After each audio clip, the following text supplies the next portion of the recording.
It started with the kind of summer you don't forget, the kind where the air feels lighter and the road stretches out like a promise waiting to be kept. I remember the way the tires hummed against the highway and how the sun painted golden stripes across Alex's face as he drove. He was my best friend, the one who had been there for late-night talks, broken hearts, stupid jokes, and moments of silence that didn't feel awkward. On the outside, we were just two friends on a road trip, renting an RV and chasing freedom. But on the inside, I carried a secret I had never said out loud, a truth that pulsed in my chest every time Alex smiled. The RV wasn't anything fancy. It was old, a little squeaky when the door shut, with seats that smelled faintly like dust and fabric cleaner, but to us it was perfect. It was ours for the summer, and it meant we could go wherever we wanted. Alex laughed as he tried to figure out the old GPS, his hand tapping the steering wheel in rhythm to whatever song was spilling out of the radio. I sat in the passenger seat, pretending to look out the window, but in reality, I was watching him. The way his fingers drummed, the way his eyes narrowed when he focused, the way his lips curled when he grinned, I memorized it all. I had done this for years without him noticing. Or maybe he did notice and just never said anything. We stopped at gas stations, small diners, and quiet rest stops.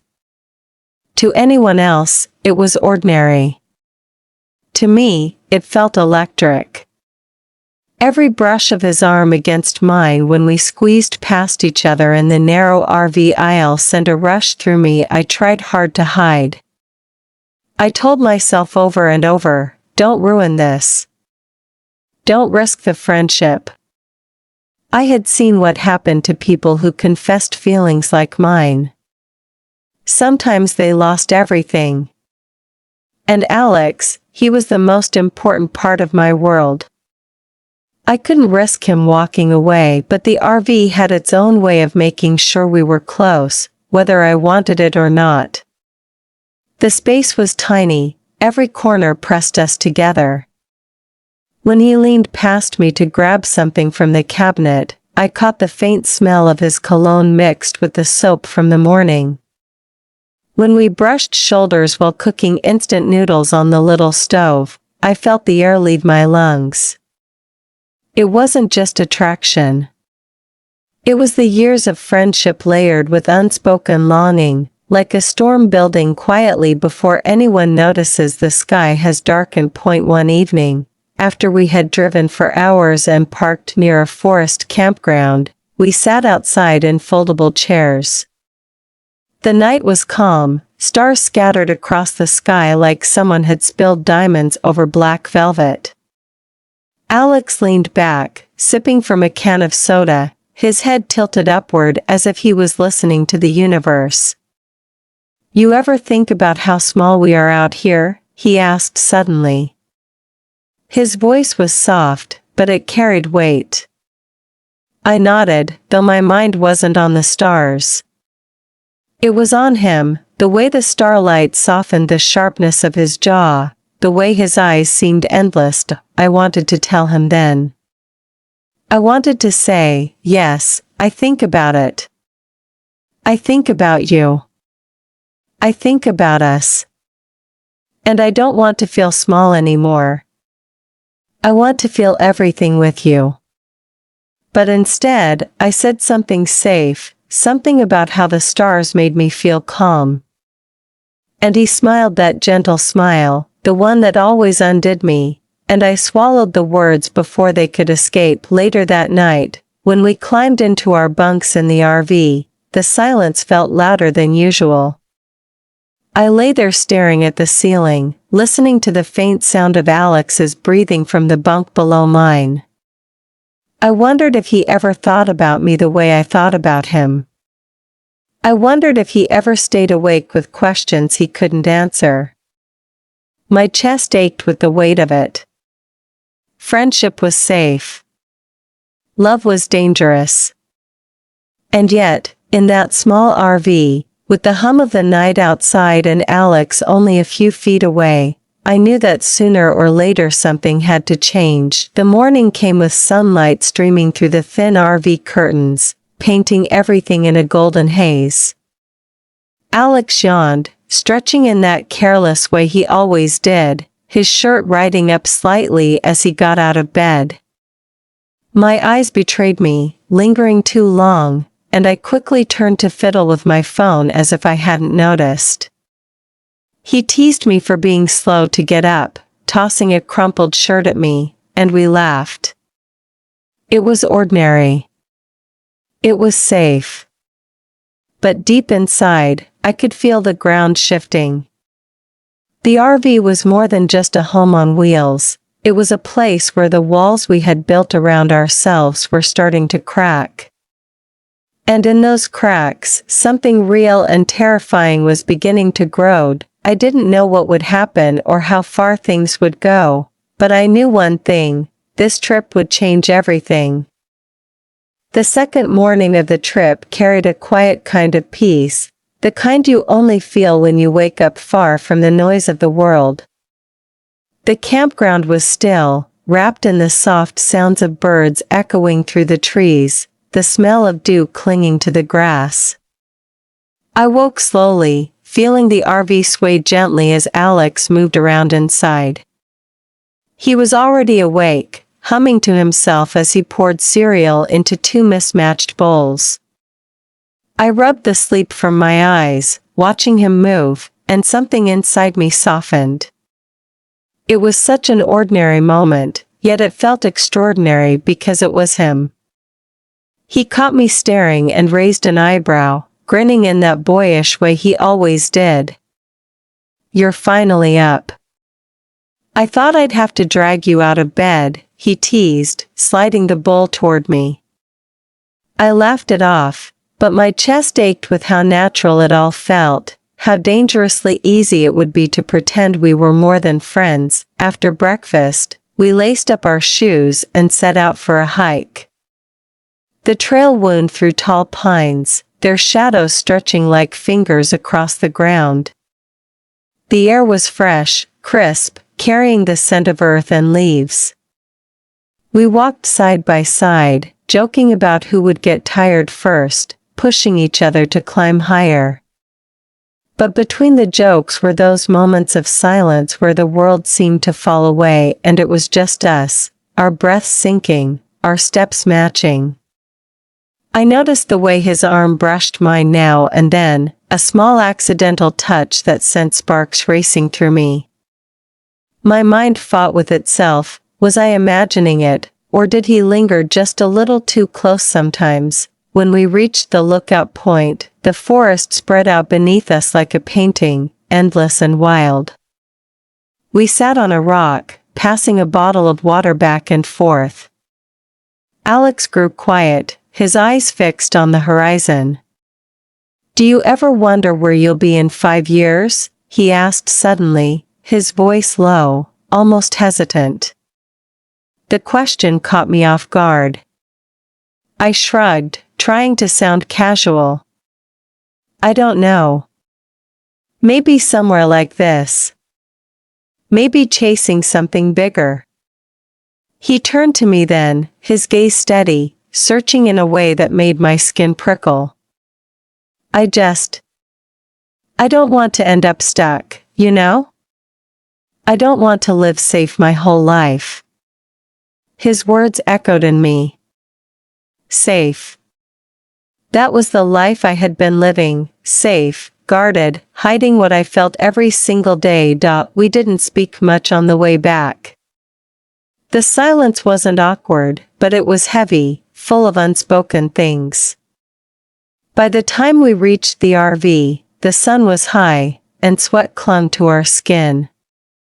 Alex wiped his forehead with the back of his hand and laughed. "We stink," he said. "You should be the first one to shower before I pass out from your smell."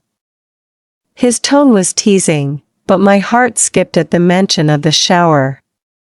The space was tiny, barely enough for one person, and I had already been nervous about using it. Still, I grabbed a towel and followed him inside. He led me into the little bathroom, showing me how to switch on the water, how the knobs were sensitive, how you couldn't take too long or the hot water would run out. He leaned against the wall, explaining every detail, his voice light but his eyes catching mine now and then in ways that lingered. The space was so small that when he reached past me to point at the shower handle, our arms brushed. My skin buzzed, and I tried to step back, but there was nowhere to go. The scent of him, mixed with sweat and the faint soap from earlier, filled the air, and my head spun. I forced a laugh to cover my nerves. "It's just a shower, Alex. I think I can figure it out." He smirked, but he didn't move. His gaze stayed on me a second too long, his lips parting as if he wanted to say something but changed his mind. The moment stretched, taut and fragile, and I felt the weight of it pressing down on me. I turned toward the shower knobs, fiddling with them just to avoid his eyes, but even then, I could feel him there, close enough that his breath brushed my shoulder. When he finally stepped back, it was with a playful shove to my arm. "Fine, figure it out on your own. Don't blame me if you freeze in there," he joked, slipping out of the bathroom. The door clicked shut behind him, and I stood there alone, gripping the edge of the sink, my heart racing. It was nothing, I told myself. Just a joke. Just Alex being Alex. But deep down, I knew it wasn't nothing. The air between us had shifted. That casual teasing, the closeness, the way his eyes lingered, it all carried something heavier, something unsaid. Later, after I showered, I stepped out to find him sprawled on the RV couch, flipping through his phone. He looked up at me, and for a second, his eyes traveled over me in a way that made my stomach tighten. It was quick, almost unnoticeable, but I saw it. He smiled, casual as ever, tossing a bag of chips at me. "Took you long enough," he said, but there was something softer in his tone, something that made it hard to breathe. That night, we sat outside again, the forest alive with the sounds of crickets. We didn't talk much, just sat in silence. Yet, every moment, I felt the pull between us growing stronger, impossible to ignore. I wanted to say something, to confess the truth that had been locked inside me for years, but fear wrapped around my throat. And still, as Alex leaned back, arms crossed behind his head, eyes on the stars, I couldn't help but think that maybe, just maybe, he felt it too. The following morning felt heavier, though nothing had been said. The tension lingered in the air, invisible yet impossible to ignore. We had breakfast quickly, laughing at the burnt toast Alex managed to ruin, but even beneath the jokes there was a quiet undercurrent neither of us addressed. By mid-afternoon, after a long stretch of driving through backroads lined with fields of tall grass, we pulled into another small campground. The sun beat down hot and unrelenting, and we both complained about the heat as we set up outside. Sweat clung to our skin, shirts damp and sticking, and after a while Alex leaned back against the RV with a grin. "You, my friend, need another shower," he teased, nudging me with his elbow. I rolled my eyes, but my chest tightened all the same. The shower again. That tiny space that still replayed in my mind from the day before. When I finally decided to rinse off, Alex followed me into the RV, still joking about how long I'd take. I thought he'd drop the teasing at the door like last time, but instead, he stepped inside with me, leaning casually against the wall of the bathroom, arms folded. The space was already small for one person, and with him there, it felt suffocating. My pulse quickened as I fiddled with the knobs, trying to act normal. "You don't have to babysit me, you know," I muttered, trying for humor. But Alex didn't laugh right away. He just watched me, his eyes steady in a way that made my throat dry. Finally, he chuckled softly, the sound low. "I know. It's funny. How awkward you get in here." His voice had an edge, not cruel, but curious, almost testing me. I forced a laugh, though my hand shook slightly on the faucet. The water sputtered to life, steam filling the cramped space, and still, he didn't move. His presence pressed in on me from every angle, his shoulder brushing mine as he leaned closer to check the temperature of the water. "Too hot," he murmured, twisting the knob slightly. The closeness of him, the way his arm brushed mine again, sent a shiver through me despite the heat. I finally looked up at him, intending to make some smart remark, but the words died on my tongue when our eyes met. There was something different there, something raw. For a moment, neither of us said anything. The air between us thickened, the silence louder than any words. My chest rose and fell quickly, my mind scrambling for logic, for reason, but all I felt was the pounding of my heart. I should have stepped back, made a joke, brushed it off. But I couldn't move. And neither did he. "Can I tell you something?" Alex said quietly, almost under his breath. His eyes didn't waver. My stomach flipped, my skin buzzing with nervous anticipation. I nodded slowly, though my voice failed me.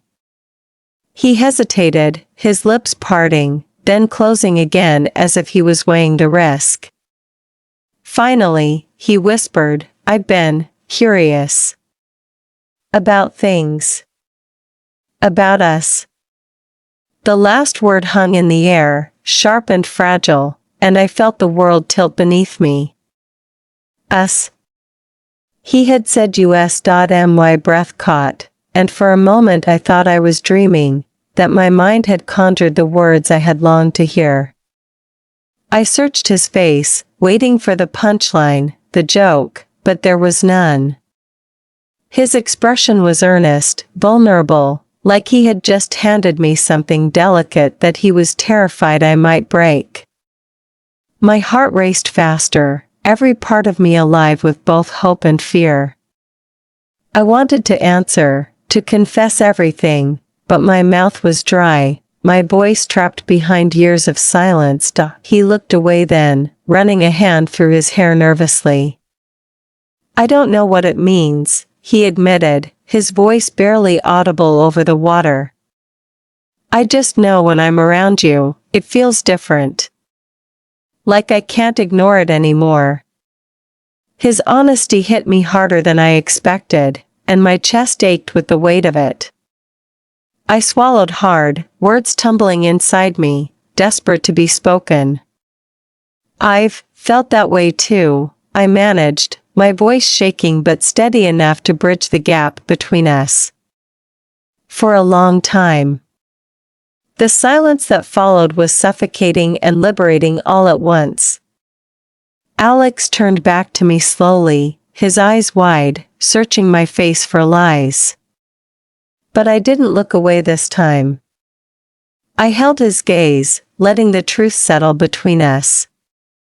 His lips curved into the faintest, almost disbelieving smile, and he exhaled like he had been holding his breath for years. "So I'm not crazy," he murmured. I shook my head, finally finding my voice again. "No.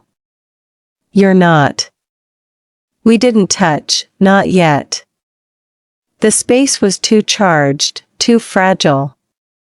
But in that tiny RV bathroom, with steam fogging the mirror and water rushing down the drain, something irreversible had shifted.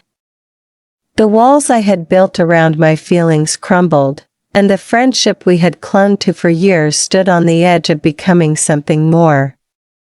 The air felt alive with possibility and fear, and though we hadn't crossed the line physically, emotionally, everything had changed. When Alex finally stepped back, giving me space, his smile lingered, softer now, almost shy.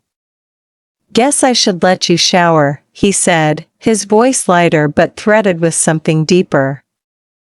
I nodded, unable to stop the smile tugging at my own lips, though my heart still thundered in my chest.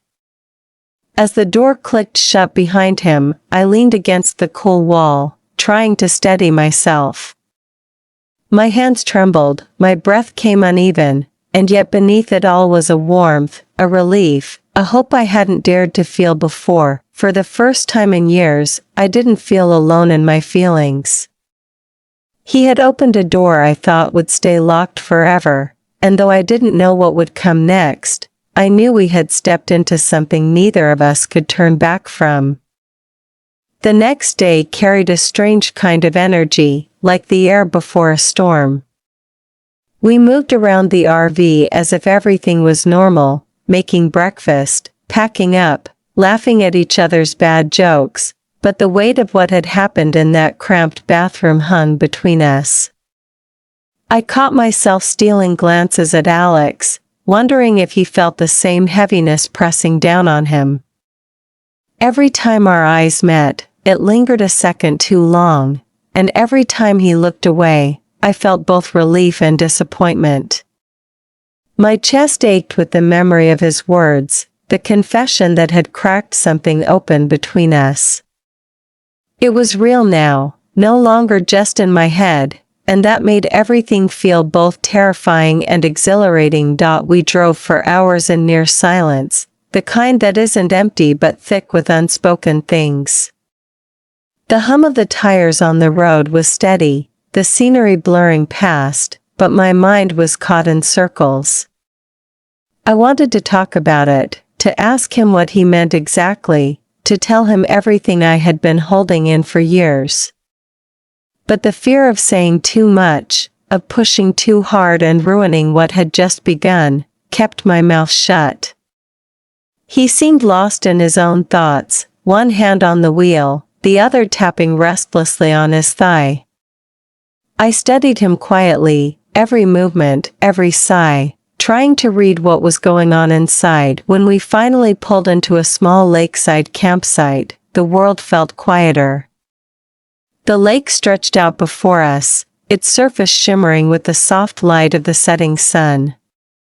We parked near the water, and for the first time all day, Alex smiled easily, like the weight had lifted a little. "This is perfect," he said, stepping out and taking a deep breath of the cool evening air. I followed him down to the water, the sound of gentle waves lapping against the shore filling the silence between us. We sat on a fallen log, side by side, our knees almost touching, the space between us charged with everything we hadn't said yet. After a long pause, Alex broke the silence. His voice was low, hesitant. "About yesterday," my heart jumped at the words, my throat tightening. I stared at the water, afraid to meet his eyes, afraid of what he might say next. "I didn't mean to make things weird," he continued. I couldn't keep pretending I didn't feel it anymore. The confession hit me like a wave, and I finally turned to face him. His expression was vulnerable, his jaw tense, his eyes flicking from mine back to the water like he was bracing for rejection. I took a shaky breath, forcing myself to be brave. "You didn't make it weird. If anything, you made it real." My voice wavered, but the truth spilled out before I could stop it. "I felt the same way for a long time, Alex. I just never thought you could." The words hung in the air, heavy and raw, and for a moment he didn't respond. Then, slowly, the tension in his face eased, replaced by something softer, something almost relieved. He let out a breath, a half-laugh that sounded like release. "So I wasn't imagining it," he murmured. I shook my head, feeling the corners of my lips tug upward despite the nerves churning inside me. "No. You weren't." The silence that followed wasn't uncomfortable this time. It was thick with understanding, with the acknowledgement of something we had both buried too long. I felt his hand brush against mine on the log, tentative, testing, and instead of pulling away, I let my fingers linger, curling slightly toward his.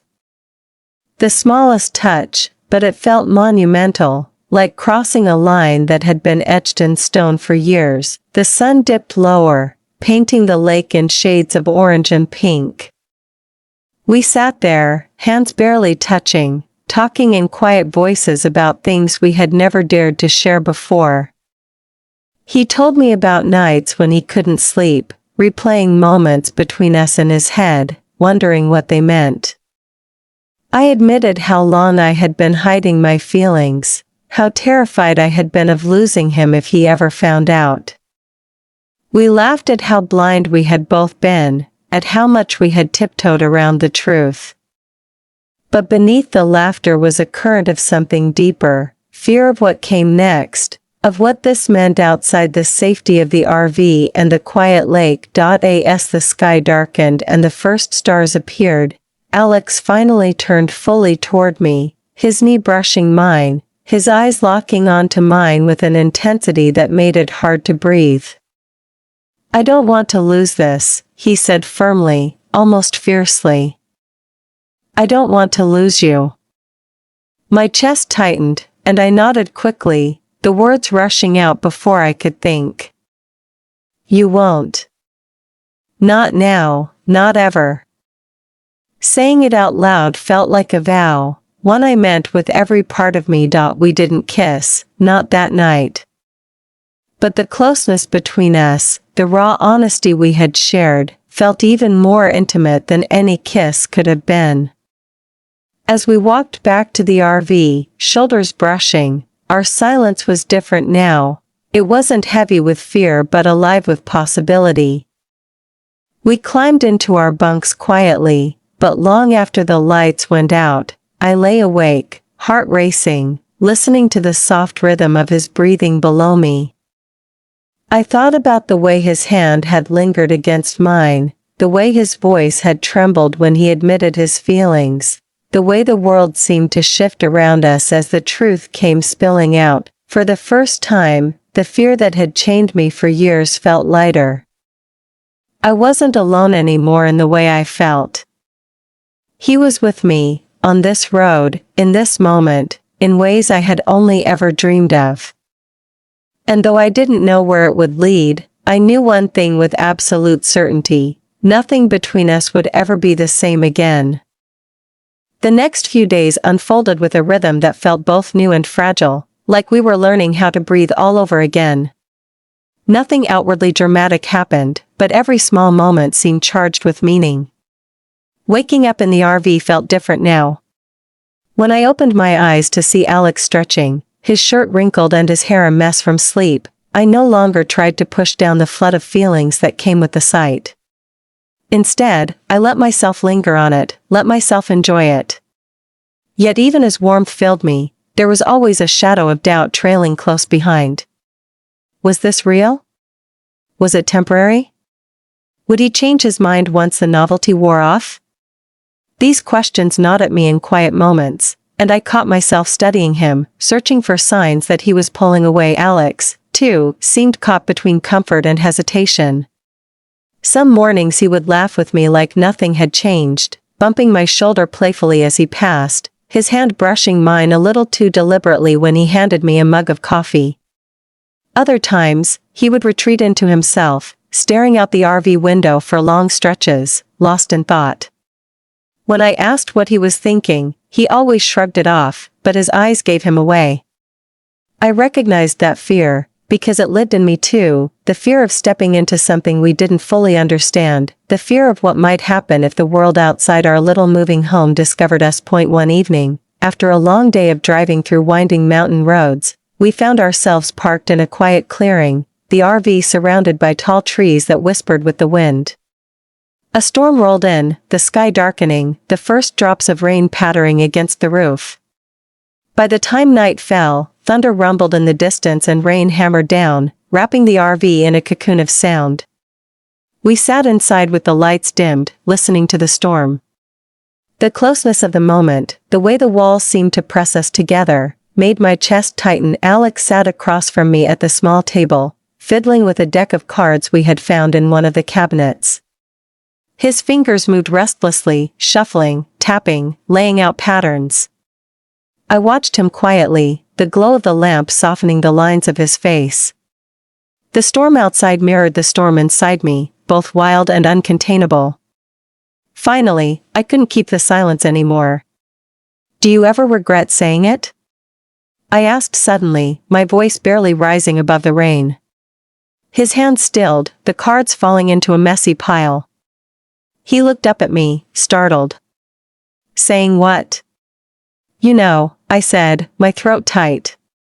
"What you told me. About us." I hated how small my voice sounded, how vulnerable. He didn't answer right away, his eyes locked on mine. The seconds stretched unbearably, and then he shook his head slowly. "No. Not once." His words cut through the storm in my chest, but then he added softly, "I'm just scared." The admission broke something open in me. I leaned forward, my hands gripping the edge of the table. "I'm scared too," I said quickly, almost desperately. "Every second. But I don't want to take it back either. I don't want to go back to pretending." My voice cracked, but I didn't care. The truth spilled out, raw and trembling. "I've loved you for so long, Alex. I thought I'd never get to say it out loud. And now that I have, I don't want to lose it." His eyes widened at my words, and for a moment he looked like he couldn't breathe. The thunder outside shook the RV, and then he stood, pushing the cards aside. Before I could move, he was kneeling in front of me, his hands trembling as they reached for mine. "You don't know how long I've wanted to hear that," he whispered. His voice was thick, his fingers tightening around mine like he was afraid I'd slip away. "I don't know how to do this. I don't know how to be, whatever this is. But I know I want it to be with you." The storm roared around us, lightning flashing through the thin curtains, but all I could see was him. I reached out, brushing my fingers against his cheek, feeling the warmth of his skin, the vulnerability in his eyes. He leaned into my touch like he had been waiting for it all his life. The moment stretched, filled with 1,000 unsaid promises, and then he leaned closer until our foreheads touched. We stayed like that, breathing each other in, hearts racing in sync. When our lips finally met, it wasn't rushed or uncertain. It was gentle, trembling with the weight of years unsaid, a kiss that spoke of longing, fear, and hope all tangled together. My hand slid into his hair, his arms wrapped around me, pulling me closer, and for the first time in so long, I felt whole. The storm outside raged on, but inside, there was only us, clinging to each other as if the world beyond those thin walls didn't exist. When we finally pulled apart, our breaths uneven, he laughed softly, almost in disbelief.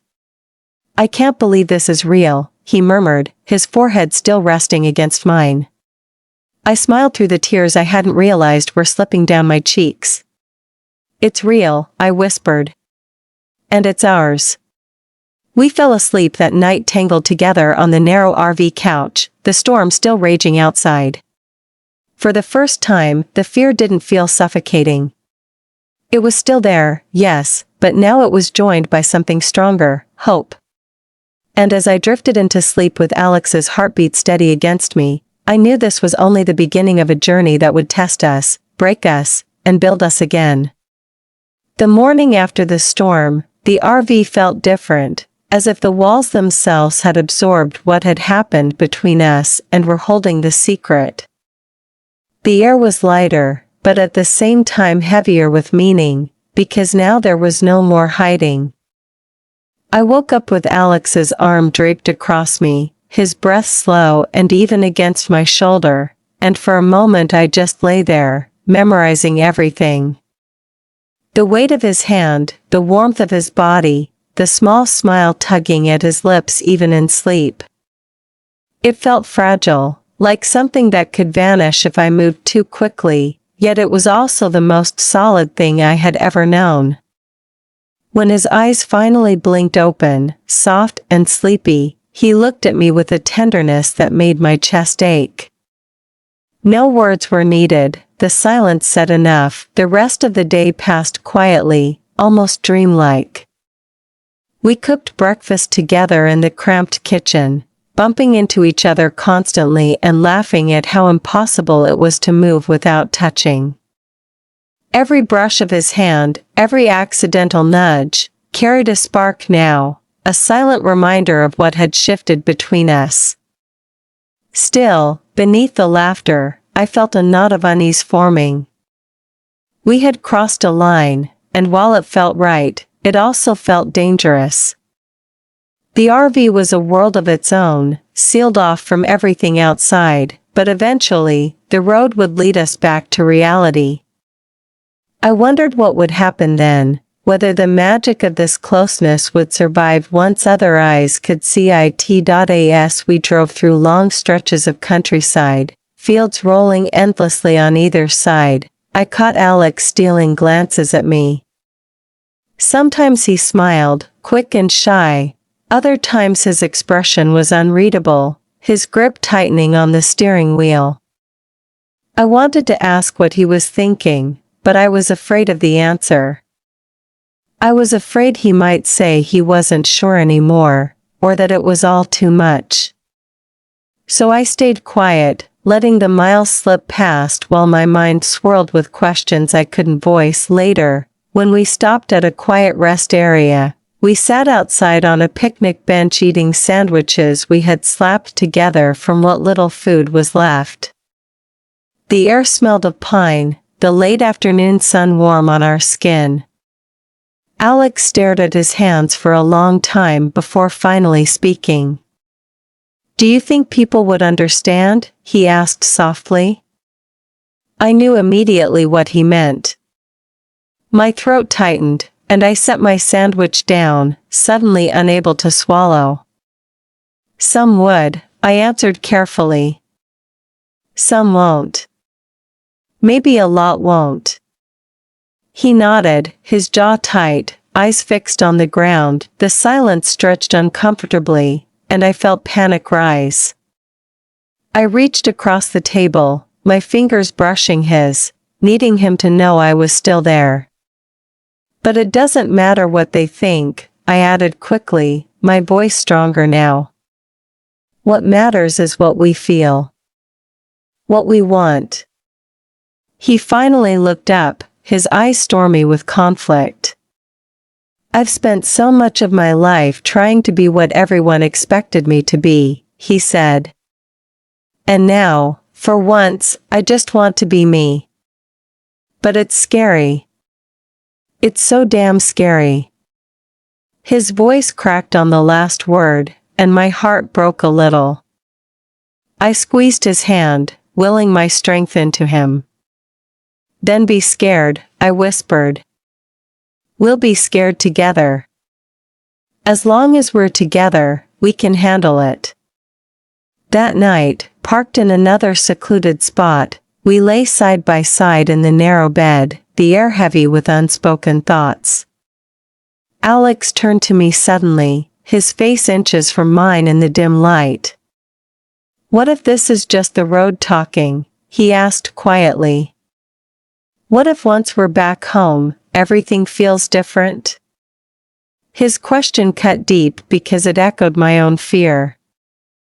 I swallowed hard, brushing my thumb along his knuckles. "Then we'll find out," I said honestly. "But right now, here, it feels real. Doesn't it?" His eyes softened, and after a pause, he nodded slowly. Yeah, he whispered. It feels more real than anything. We kissed again, not with the tentative uncertainty of the stormy night, but with something deeper, heavier, like two people daring to believe in what they had found. The RV rocked slightly as the wind picked up outside, but I didn't care.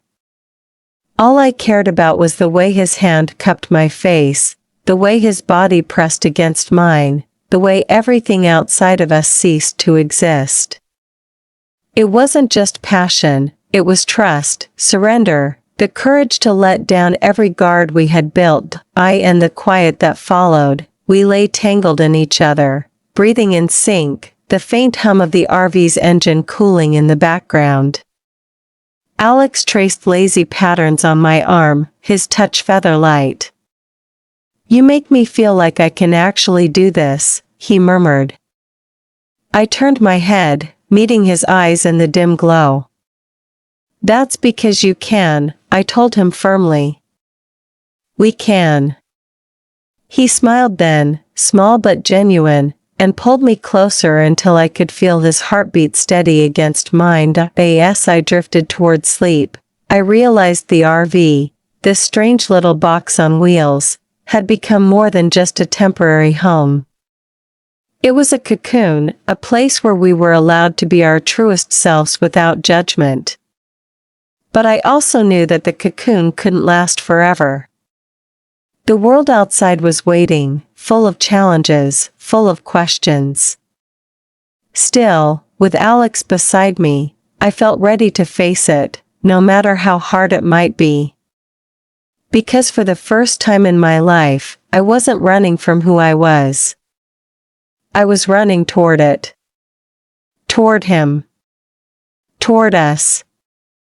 The next morning the world outside the RV felt sharper, louder, as though the silence of the forest had been replaced with the hum of reality creeping back in. We were parked on the edge of a small town, the kind of place with a diner, a gas station, and streets where everyone seemed to know each other's name. It should have been ordinary, but as soon as we stepped out, I could feel the weight of eyes on us. Maybe it was in my head, or maybe it was the way people in small towns notice strangers. Either way, every glance felt loaded, and I found myself stepping closer to Alex, wishing I could hold his hand openly without the knot of fear tightening in my chest. He noticed. His shoulder brushed mine lightly, a quiet reassurance, but the unspoken rule hung heavy between us. In here, we were us. Out there, we had to be careful. Inside the diner, the smell of coffee and bacon filled the air. We slid into a booth, and Alex ordered for both of us, his voice calm, easy, like he was slipping back into the mask he'd always worn.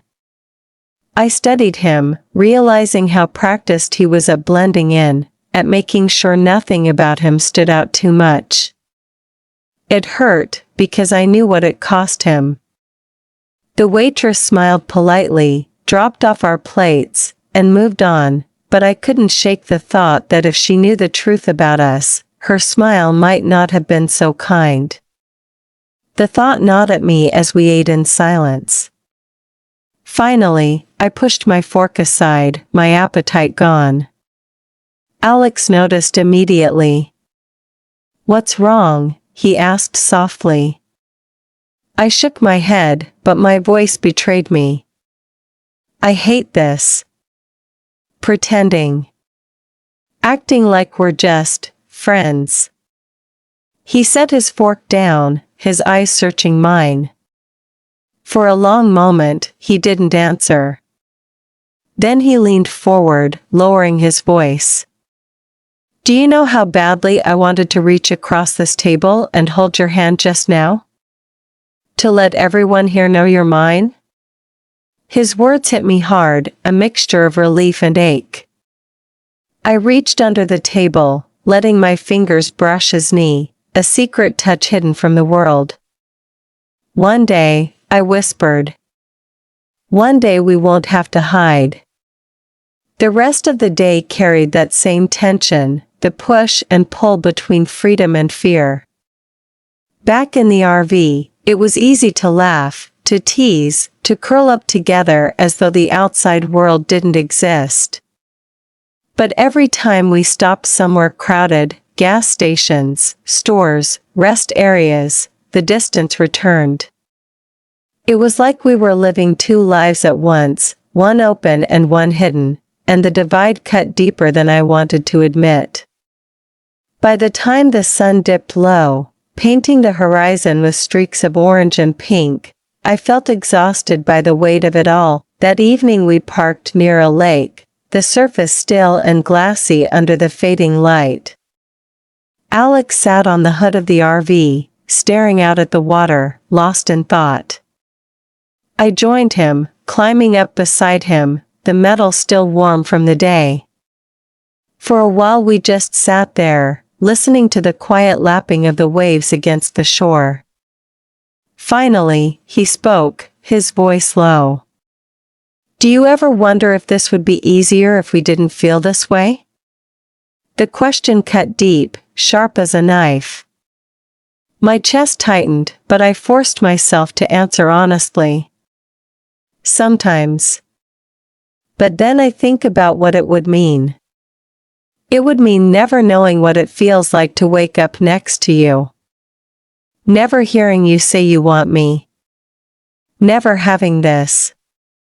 And I'd rather carry the fear, the struggle, than live without it. He turned his head, his eyes glistening in the fading light. "You make it sound so simple," he whispered. I shook my head. "It's not simple. It's messy and hard and terrifying. But it's worth it." The words hung between us, heavy with truth, and I saw something shift in his expression, a softening, as if he was letting himself believe me. We stayed out there until the stars began to scatter across the sky. When the night grew colder, we climbed back into the RV, curling under a blanket on the narrow bed. I could feel his heartbeat against my back, steady and strong, and in that moment, I knew that no matter how complicated things became, this was where I belonged. Not in the hiding, not in the fear, but in him, his warmth, his presence, the quiet way he breathed my name when he thought I was asleep. As sleep pulled at me, I thought about the road ahead, about the places we would go and the people we would face. I knew it wouldn't always be kind. I knew there would be moments when the world tried to tear us apart, when the weight of judgment and rejection pressed so hard we'd wonder if we could survive it. But I also knew we had found something rare, something people spent their whole lives searching for. And that gave me courage.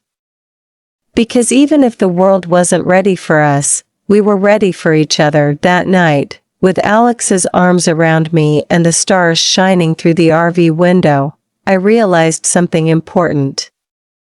Love wasn't about waiting for the perfect moment when everything was easy and safe. It was about choosing each other even when it was hard. Especially when it was hard. And lying there, I knew without doubt, I would keep choosing him, again and again, no matter what waited on the road ahead. The morning of the final leg of our trip arrived with a quiet heaviness, the kind that comes when you know change is waiting just around the bend. The RV felt different that day, less like a cocoon and more like a clock counting down. Alex and I packed up in silence, folding blankets, putting away dishes, and checking the little cupboards as though preparing for something bigger than just the end of a journey. Every small sound, the click of a latch, the zip of a bag, seemed louder, sharper, carrying with it the weight of what we both knew. Soon, the road would end, and we would no longer be shielded by the safety of these four walls. I glanced at Alex as he moved about, his face calm but his eyes betraying a storm of thoughts. I wanted to ask him if he was ready, if he was scared, but instead I just reached out, brushing his hand as he passed. It was a fleeting touch, but he looked at me and gave the smallest nod, like he understood exactly what I was asking without me needing to say a word. As we drove, the scenery shifted from wide-open spaces to familiar roads, the kind lined with houses and signs pointing back toward the life we had left behind. The closer we got, the heavier my chest felt. Part of me wanted to beg him to keep driving, to disappear into another stretch of forest, another lonely highway where the world couldn't reach us. But another part of me knew that wasn't living. We couldn't stay hidden forever. The real test wasn't in the quiet places where no one could see us, it was out there, in the eyes of others, in the way we carried ourselves when the world wanted to tell us no. Alex gripped the wheel tightly, his jaw clenched, and I could tell he was having the same war inside him. When we stopped for gas on the edge of town, a group of men leaned against a truck nearby, talking and laughing loudly. Their eyes followed us as we climbed out, and I felt that familiar sting of being watched. For a moment, I froze, the fear crawling up my spine. Alex glanced at me, and I saw the same hesitation flicker across his face. But then, something shifted.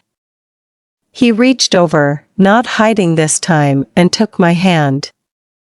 Just like that, openly, without apology. My heart pounded so hard I thought it might burst. The men stared, their laughter fading into silence, but Alex didn't let go. We walked inside together, his hand warm and steady around mine, and for the first time, I didn't care who saw. Back in the RV, I couldn't stop looking at him. That was brave, I whispered, still in awe of the moment. He shook his head, eyes fixed on the road ahead as he started the engine. No, he said quietly. That was necessary. I'm tired of hiding. I'm tired of pretending. If people don't like it, that's their problem. His voice was firm, and I could feel the strength in it, the kind that had been growing slowly since the stormy night when everything changed between us. And in that moment, I realized something important. This wasn't just about love anymore. It was about choosing to live fully, without fear, even when the world tried to shame us into silence. By the time we pulled into town, the sun was setting, painting the sky in colors so vivid it almost hurt to look at. We parked the RV outside his place, and the weight of reality pressed in from all sides. This was it. The end of the road, at least for now. Alex turned off the engine, and the sudden silence was deafening. For a long time, neither of us moved. Then he turned to me, his eyes shining with something I had only seen in glimpses before, certainty. Whatever happens next, he said, I want you in it. I don't care how hard it gets. I don't care what people say. I choose you. The words cracked something open inside me. I reached for him, my hand trembling, and whispered, I choose you too. Always. Our lips met in the fading light, and though the kiss was soft, it carried the weight of 1,000 promises. It wasn't about passion this time, it was about commitment, about planting our flag in the ground and saying, this is real, this is ours, and nothing will take it away. We climbed out of the RV together, the air cool and filled with the hum of evening crickets. Neighbors glanced from their porches, curious at the sight of us standing there side by side, but Alex didn't flinch. He slipped his arm around my waist, holding me close in plain view, and I felt my fear slowly dissolve into something else, pride. For the first time, I wasn't just surviving love. I was living it. And as we stood there, facing whatever came next, I knew that our journey didn't end when the RV stopped moving.